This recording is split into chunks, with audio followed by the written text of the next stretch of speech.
I smell like a beaver, I'm sorry. Yeah, do I smell beaver? Can you smell beaver in the back row? Yes, there was a beaver running all around it. It ain't me. No. I wasn't implying.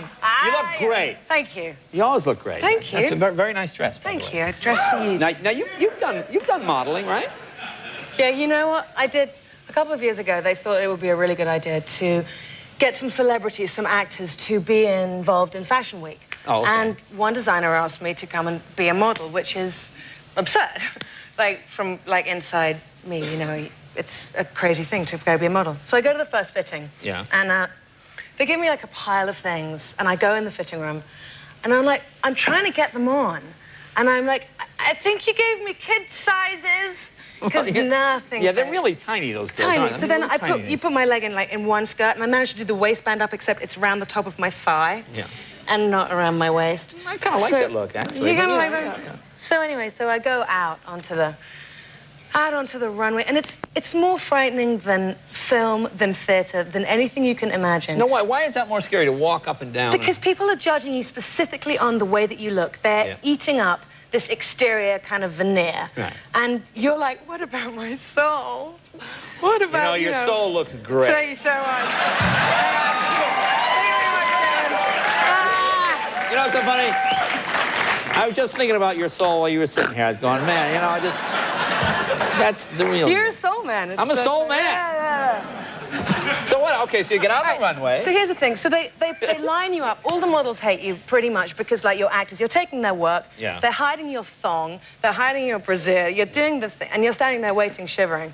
And they've given me an outfit to wear that is. Because I didn't really fit into anything. Yeah. They gave me a really beautiful white ensemble. Now, if you're not careful, when you put on a white dress, you can look like a sort of picturesque whitewashed house.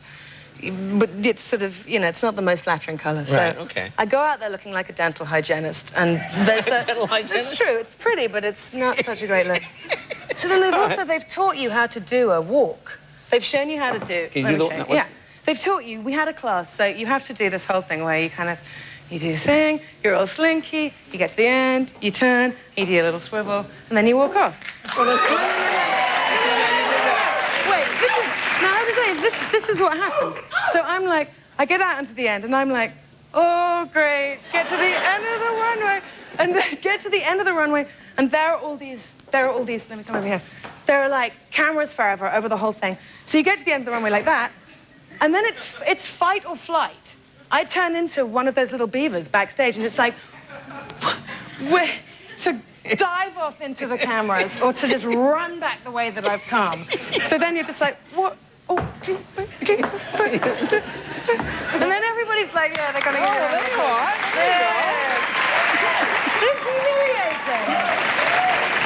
It's humiliating. It's a big old, you know, it's good. It's like the ritual humiliation of actors just to make them remember that, you know, they're as fallible. But it's for a good cause. It was for a really good cause. So there you go. It was for my soul. That's for your soul. Yeah. Now, you were just back in England, right? Yeah. I was going to say your hometown, but it's an entire country. Indeed. Yeah.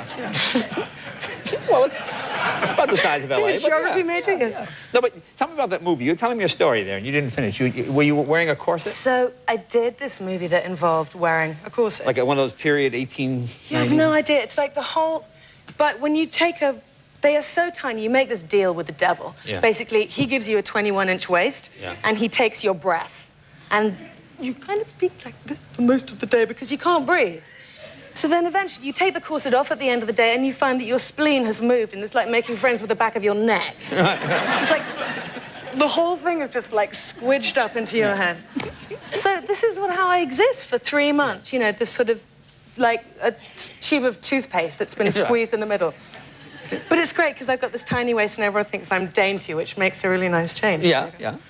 So anyway, one day there's a scene where the director's like, you have to run down the hill, run up the hill, throw yourself into the grass and cry hysterically. So I'm like, you know, of course, it's Tuesday morning. That's, of course, what I'd be doing. Right. So I do it, and I'm running, and I can feel that the breath is leaving, and there's nothing coming in. And I'm literally, I reach the very end, I've run down the hill, and I've run up the hill, I'm like, okay, I've just got to do the grass, and then the crying, throw myself in the thing, start crying hysterically, and suddenly I turn into a dying peacock. And it's like, beep, beep, beep, beep, beep. And then what happens is, then the director's like, okay, cut, that's great, that's a wrap. Everybody go to lunch, you know, everyone's picking up, and I'm on the ground like, so of course, you know, somebody comes and kisses me like, yeah, thank you. So you're hyperventilating. So, dude, I'm hyperventilating, and like the first assistant director's like, Minnie, you okay? You want some lunch? You're not okay. Okay, paper bag. They get a paper bag, and then like over this night, like, I love being an actress. And then it's horrifying. You know, you look like such an idiot, and like the whole crew's laughing at you. And Well, there you are. This is the job you've chosen. Well, yeah, yeah. But because you're very good at it.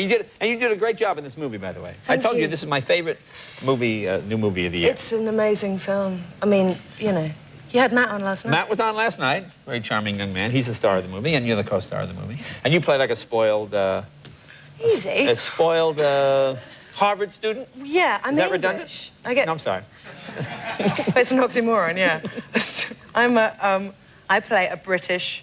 I get to be British in the film. Right. Yeah. Which is strange, because normally I have to be American. That's right. You always have to... And you do great accents. Wow. By the way. So, but it's like a dancer. You know, if a dancer does the splits, it's really impressive, but it's not that hard for the dancer. Yeah. You know that doing an accent kind of gets a response. Well, here, so I went there and was like, you know. Well, let's show a clip. Let's just... Right. Here's a scene from Good Will Hunting. Oh, and this is when you guys... first date. First date. This is your first date with Matt. Let's take a look.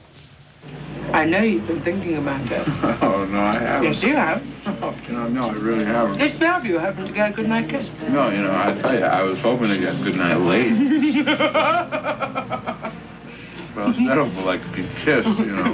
Very noble of you. Thank you. No, I was hoping for a kiss. Well, I think we should just get out of the way now. Right now? No. I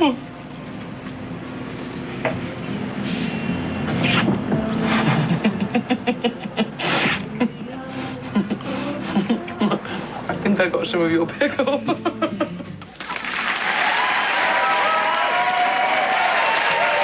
it's a great film. It's called Good Will Hunting, and it opens this Friday. Minnie, always a pleasure to have you. Minnie Driver, please come back. See us anytime. Be right back with Isaac Mizrahi right after.